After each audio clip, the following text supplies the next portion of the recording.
ating unang nakasama sa himpilang ito sa paglipat ng gabay at aksyon sa IBC 13. Kaya kailanman hindi namin pwedeng kalimutan ang mga magagandang programa na nagawa ni Congresswoman Bernadette Herrera-D. Sinikap po namin siya na nakaraang buwan sa Women's Month celebration namin, pero hindi pa naman huli ang lahat, ang bagong generasyong party list. Yes, na-miss kita, Tita Rose, at na-miss ko ang maging guest ng Gabay at Aksyon. And I'm so happy na makabalik at makasama ulit kayo, Tita Rose. Kung alam ko napakarami pong issue, no? Una po rito yung controversial nyo talaga, yung advocacy nyo yung sa tubig. Yung sa water, tuloy-tuloy pa rin po na hinihimok ko at sina-challenge ko ang MWSS na ipatupad yung recommendation ng Regulatory Office na tigilan ng pagkolekta ng mga unimplemented projects na ginagawa. Dito sa Metro Manila, merong mga unimplemented projects na sinisingil sa ating water bill. Andiyan yung sa Layban Dam, andiyan yung sa Angat Reliability, yung sewerage and sanitation natin. Lahat ito sinisingil na sa atin since 2008. Pero hindi pa nagagawa. Bawal ito. Walang nakasaad sa concession agreement na pwede tayong mag-advance payment. At kung hindi na matutuloy ang proyekto or kung matutuloy ang proyekto, ilagay sa escrow. Dapat yon, kung hindi tutuloy, ibalik sa atin. All these have been recommended by the Regulatory Office. Hihintay ko na lang ilabas ng board ang resolution nila at ipatupad ang resolution na ito. I'm really hoping for the best. Malaki po ang aking confidence sa bagong administrator natin ngayon, kay Administrator Jerry Esquivel, dahil alam ko kakampi siya ng mga consumers. Tinitignan niya ang kapakanan ng mga consumers. Ang bagong generasyon po, sa kalaman ng ating mga kababayan, ang dami-dami pong ginagawa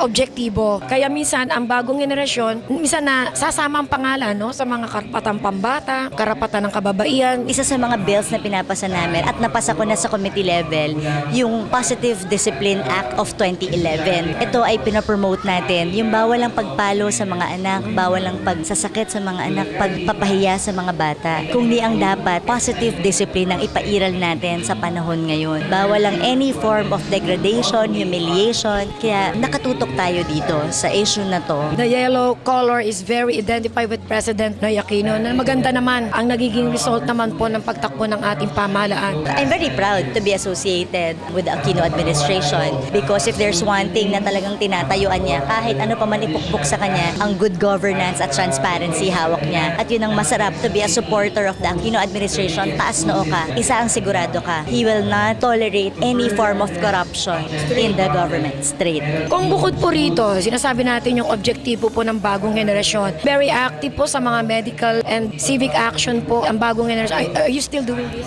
Yes, tuloy-tuloy pa rin yung mobile clinic namin. Umiikot pa rin. Tsaka yung computer on wheels namin. Nako, mag-launch pa ako ng 5 pa. Ngayon, nasa truck na, hindi na container van. So, I'm very excited. Sana sa launching noon, kasama ko kayo, Tita Rose. So, I'm looking forward to it. At yun, ibibigay ko una sa Aklan. May partnership kami ni Governor ER. So, Nueva Ecija naman. Ang partner ko doon, sila Congresswoman Hoson. At syempre, yung isang councilor namin sa San Jose, si Councilor Resti. At marami pang iba sa Bulacan. Marami po tayong partner. Computer literacy. Una-una, we have fundings in different hospitals. Kaya kung miyembro kayo ng bagong generasyon, kung hindi pa mag-miyembro kayo, kailangan lang i-request sa amin kung ano yung gusto nilang livelihood program na ibaba. Ngayon, meron akong pondo sa TESDA Manila, sa TESDA Caloocan, sa TESDA Quezon City para magbigay ng iba't ibang livelihood and training scholarship. Malaki ang naitulong sa akin ng aking distrito at binabalikan ko sila para magpasalamat. Pero syempre, naiintindihan nila ang focus ko ay buong Pilipinas na. Pero syempre, kailangan bumalik tayo kung saan tayo nagsimula. Karangalan po namin, bahagi po ng Gabay at Aksyon, si Congresswoman BH. Kaya bumalik po ako dito. Sa